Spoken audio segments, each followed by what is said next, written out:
Final at the Patriots Center. George Mason defeats Western Michigan to advance to the finals of the CBI presented by Buick. Moments ago, Bobby Cremins caught up with the winning head coach. Congratulations, Paul. It wasn't pretty, but you got the job done. Yeah, I hope we didn't put you to sleep over here. It was a sloppy game. We looked a little dead-legged, but I'm glad we were able to get the win and get another game out of it. At least 2 more games out of it. Yeah, you're in the championship. I couldn't explain the poor outside shooting. I thought, Western Michigan to travel, but what would you think about that? Was it good defense? No. The first half we were very lucky. You know that. Especially number 10, the kid Pokey.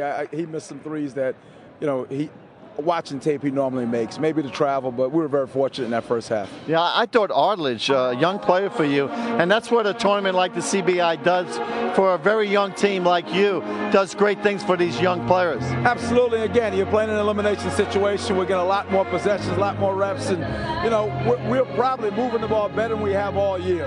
Now, we didn't shoot it well today, but I was very pleased with the shots that we got. Yeah, it's a great sign. I mean, Wright, who had 29 points against Houston, I believe he finished with probably 8 points tonight. Yeah, you know what? One of the things that we have, Bobby, is we've got some balance. So a guy like John Arledge can step up and give you points. Brian Allen's been playing great. He can step up and give you some points. But obviously today was just kind of a grinded-out game. We're fortunate to get the win, and we're very happy we got it. All right, moving forward now. What do you know about Santa Clara, Wright State? We don't know who you're going to play, so any preference there? I don't know much about either one. I hear Santa Clara's got a very strong team, 4 1,000-point scorers.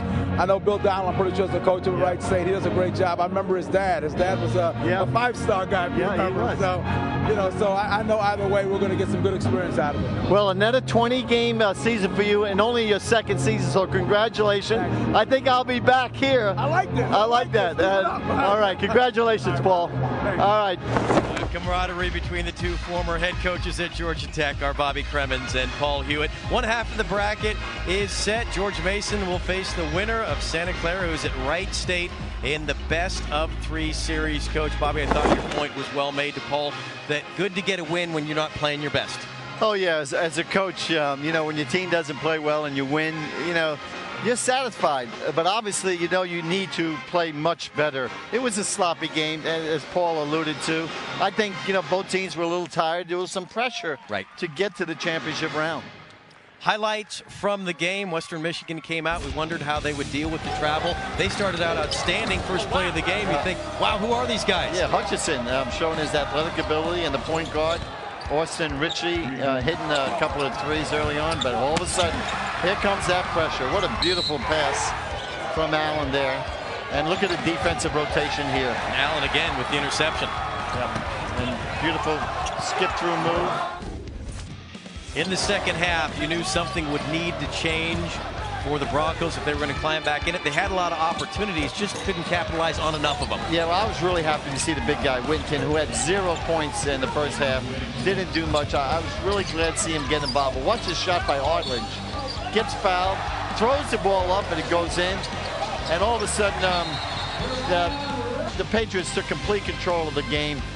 Look at the 3-point field goal percentage. Unbelievable. Just really poor shooting, but it came down to a lot of turnovers by Western Michigan, and they just couldn't score. I really felt bad for Pokley and for Brown, 2 of their great shooters. They just could not get it going, and as Paul Hewitt alluded to, even though Wright did not have a big game, Paul loves the balance of his team. Yes. He feels he has a lot of scoring.